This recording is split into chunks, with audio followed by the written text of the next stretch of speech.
મુખ્ય માર્ગો પર ઠેર ઠેર ખાડાઓનું સામ્રાજ્ય ફેલાતા શહેરીજનો ત્રાહિમામ પોકારી ઉઠ્યા છે। ડીસા શહેરના મુખ્ય માર્ગો પર મોટા પ્રમાણમાં ખાડાઓ પડી ગયા છે, જેના કારણે શહેરના લોકો, વિદ્યાર્થીઓ, ગૃહિણીઓ અને અન્ય વાહન ચાલકો ત્રાહિમામ પોકારી રહ્યા છે। આ ખાડાઓના કારણે નાના બાળકો અનેકવાર જોખમમાં પડવાના બનાવો બનતા રહ્યા છે। ડીસા શહેરના મુખ્ય માર્ગો પર જેમ કે રેલવે સ્ટેશનથી બગીચા સુધી, ડીસા ગાયત્રી મંદિરથી ફુવારા સર્કલ, જૂના બસ સ્ટેશન સામે તેમજ કોલેજ તરફ જવાનો માર્ગ તેમજ આ તમામ સ્થળોએ ખાડાઓ ભરેલા છે।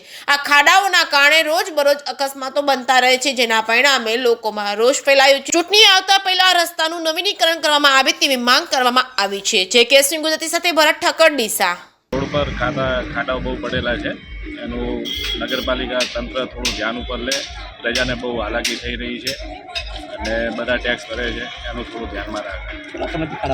બહુ સમયથી ખાડા પડેલા છે, નગરપાલિકા થોડું ધ્યાનમાં લે। શું નામ તમારું? દુર્ગેશ।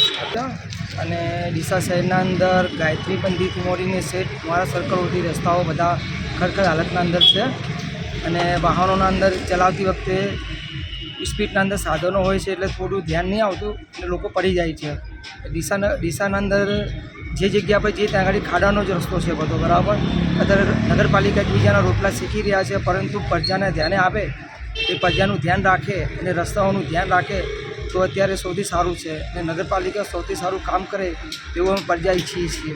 પરંતુ અત્યારે નગરપાલિકાની ચૂંટણી આવી રહી છે અને અમે શહેર પ્રમુખ છે અને જિલ્લા પ્રમુખ છે ભાજપના કે કોંગ્રેસના કોઈ બી આગેવાન હોય, અમે કોઈ કહેવા માગતા નથી, પરંતુ સારા નેતાઓને ચૂને, સારા નેતાઓને ટિકિટ આપે અને ડીસા શહેરનો વિકાસ થાય એવું અમે પ્રજાજન ઈચ્છીએ છીએ। જે તમારા વિસ્તારના સભ્ય છે, આ વિસ્તારમાં આવે છે ખરા? અમારા વિસ્તારના સભ્ય છે એ 4 સભ્ય છે કે ઉપપ્રમુખ છે, ઉપપ્રમુખ સાહેબ છે એ થોડું ધ્યાન આપે છે, અમારા જે વિસ્તારના અંદર ધ્યાન આપે છે। બીજા જે નગરપાલિકા કોર્પોરેટર તરીકે ચૂંટાઈના છે એ એરિયાના અંદર કોઈ ધ્યાન આપતા નહીં। જે અમારા શૈલેષભાઈ રાજકોટ સાહેબ છે ને એ થોડું ઘણું બી ધ્યાન આપે છે। ખાડા છે એટલે એકબીજા નગરપાલિકા એકબીજાના રોટલા શીખી રહ્યા છે, એકબીજાને પ્રમુખ બનવું છે, એકબીજાઓના ઘર ભરવા છે, પરંતુ અત્યારે પ્રજાને આપણે ધ્યાન આપે।